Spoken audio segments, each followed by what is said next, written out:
Hello, welcome back. It is so good to see you. And if you're new here, it's really nice to meet you. I'm Monty, and on this channel we talk about all things science fiction and fantasy, especially when there's a little bit of romance in there, or a lot of bit of romance. You know what I'm saying. Anyway, so today video is going to be really short, and I apologize. This is going up later than I wanted it to. My scheduling skills. We're working on it. I'm a work in progress.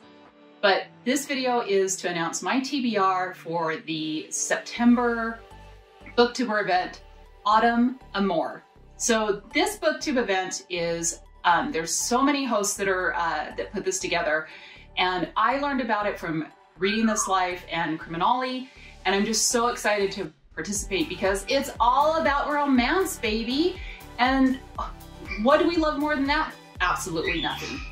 So let me tell you, I will let you know all the hosts of this event are listed below and their channels are linked. So please go check them out, especially if you love romance. All of these booktubers cover some great romance books.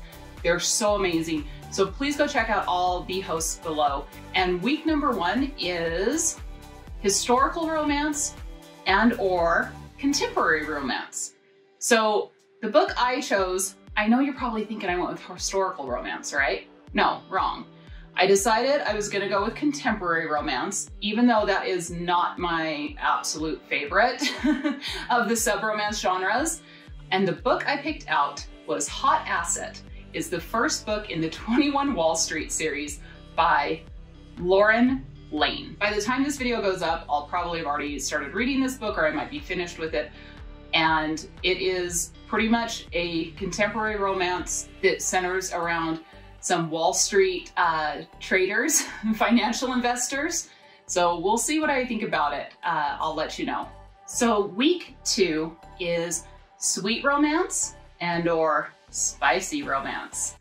So the book I went with for this prompt is Dead Serious. It's the first book of the Croshanks Guide to the Recently Departed by Vaughn Cassidy.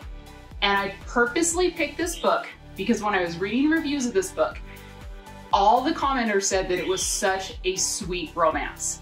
So I went with the sweet romance this time. I read plenty of spicy romance, and I just wanted something a little bit sweeter.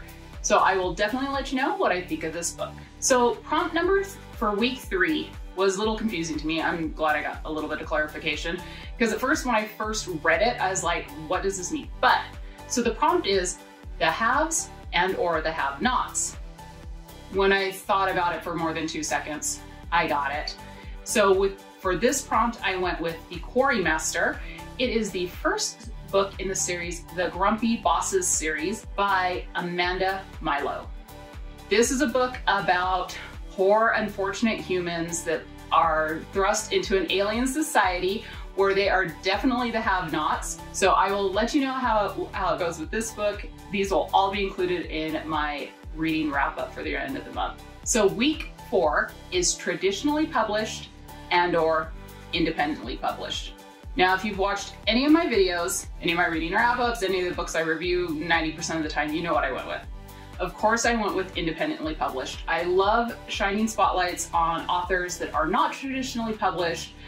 Most of them publish through Amazon to the Kindle Unlimited services. I absolutely love it. I think it's a great way to find aspiring authors, new authors, authors that you may not traditionally find in a bookstore. I love my independently published authors because I think when they're not going through a publisher, sometimes they have some of the craziest ideas, and I'm all for it.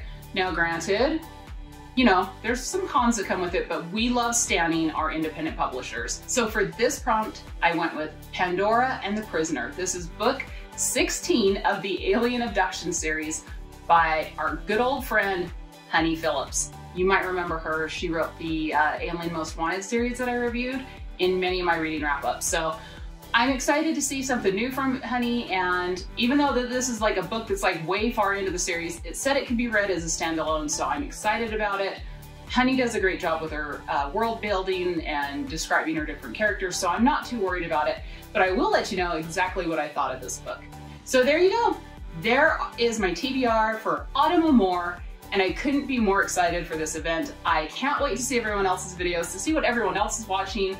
I do hope some really good sci-fi crazy romances that we love over on this channel make it into the hands of some of our other readers, our other booktubers, and I will definitely be checking out many videos, and I hope all of you do the same. And I just wanted to say thank you to every one of my subscribers. I love you so much, and it means the world when you watch my videos, you engage in the comments. I really appreciate it. And to everyone that's new, welcome. It's really good to meet you, like I always say, but I hope to hear from you. And until next time, take some time for yourselves and love you, bye.